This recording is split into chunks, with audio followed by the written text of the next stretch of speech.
আপনি কোথা থেকে এলেন? বাসা থেকে অফিসে আসলাম। কেন, কি হয়েছে? স্যার, একটা ভৌতিক ঘটনা ঘটে গিয়েছে, ঠিক আপনার মতো মা মা মা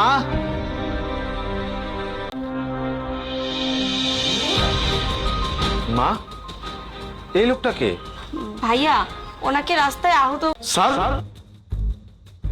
আপনি এখানে? স্যার? কি আপনার স্যার? না না, আমি কারো স্যারটার না। স্যার, তার মানে ভাইয়া, তুমি যেখানে জব করো এই লোক সেই কোম্পানির মালিক? আরে না না, আপনারা কি বলেন? আমি একজন ভুল হচ্ছে কোথাও, আমি কোনো স্যারটার না। স্যার, আপনি অভিনয়ও জানেন? স্যার, আপনার চোখ আমি চিনি, এভাবে বললে আমি শুনবো না।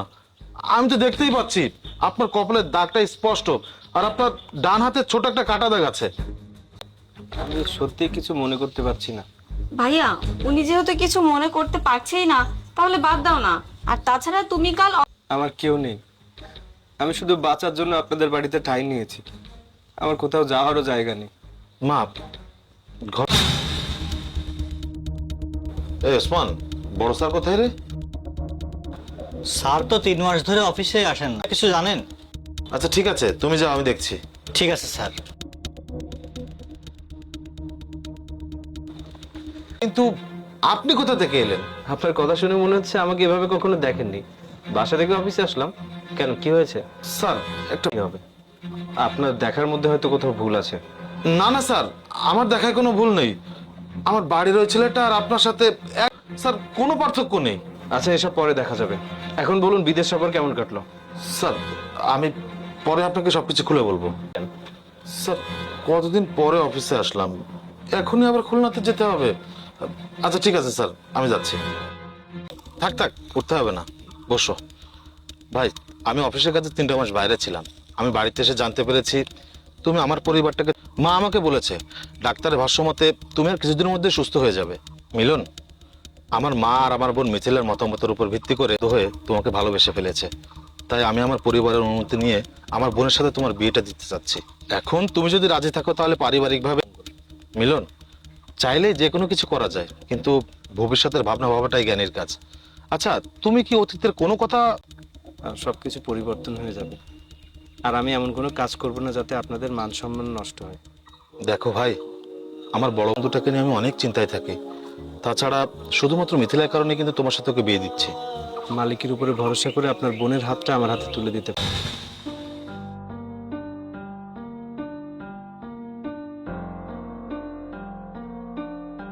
স্যার লাগবে সেটা বলুন। স্যার, যেহেতু আপনি আমাকে ভালোবেসে সকল খোঁজ খবর রাখেন, তাহলে আপনি বলুন না, টাকা দিয়ে আমি কি করব?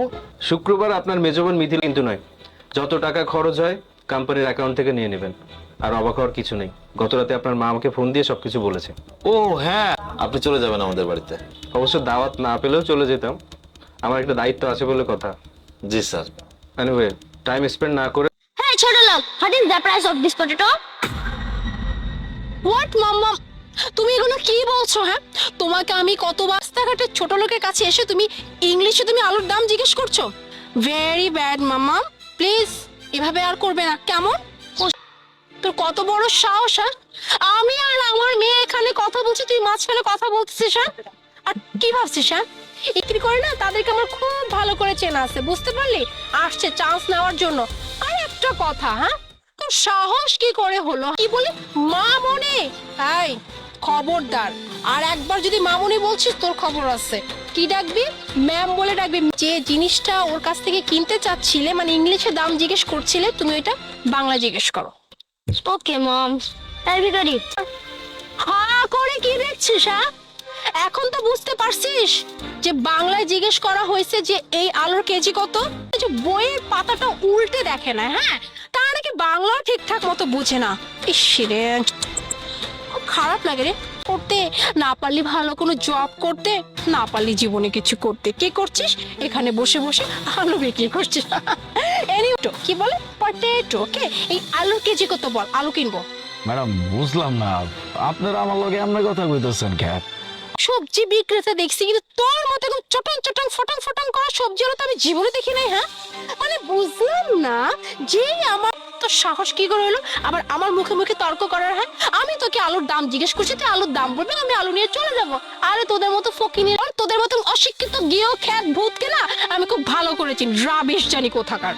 ম্যাডাম, আপনি যা ইচ্ছা তাই কথা কইতেছেন কেন ম্যাডাম? এই, তুই কিন্তু বারবার আমার সাথে তর্ক করে না অনেক বেয়াদবি করতেছি। একই তো থেকে টপ ইংলিশ মিডিয়াম স্কুলে পড়াশোনা করে, তোর কোনো ধারণা আছে ওই স্কুলের মান্থলি ওর ফিস কত? ও যে মা বললি, হ্যাঁ আমার মেয়ে, হ্যাঁ এই আমার মেয়ে ইংলিশে কথা বলে, বুঝতে পারলি?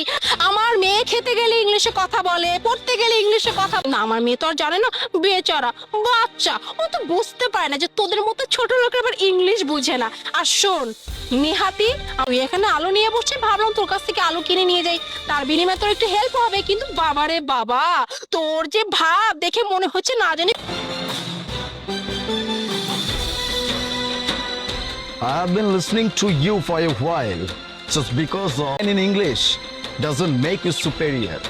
I'm also a highly educated person. I know English very well.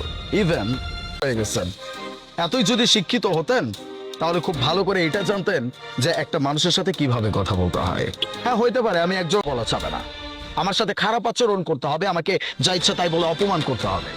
আমিও একজন মানুষ, আমি এখানে চুরি করছি ও খ্যাত সবকিছু বলছেন।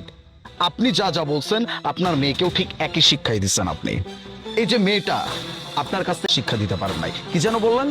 এই শহরের টপ ইংলিশ মিডিয়াম স্কুলে আপনার মেয়েকে আপনি পড়াশোনা করার কোনো লাভ নাই।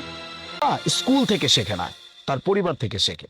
একটা মানুষের সাথে কিভাবে কথা বলতে হয়, একটা মানুষের সাথে কেমন আচরণ করতে হয়, এই শিক্ষাগুলো নিজের মেয়েকেও ঠিক তেমনই বানাইছেন।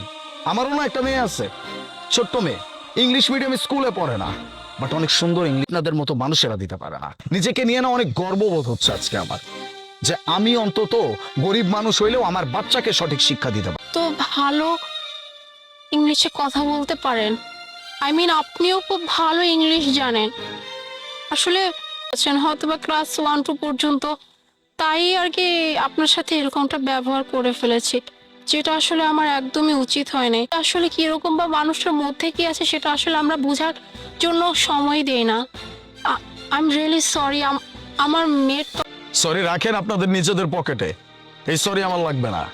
মানুষের সাথে ভালো আচরণ করতে পারলে পাল্টা ভালো আচরণ আপনিও পাবেন। আপনার মতো এরকম কাস্টমারের কাছে আমি আমার একটা আলুও বিক্রি করব না, 10 টাকার আলুও বিক্রি করব না। যান প্লিজ। আর একটা কথা মাথায় রাখবেন,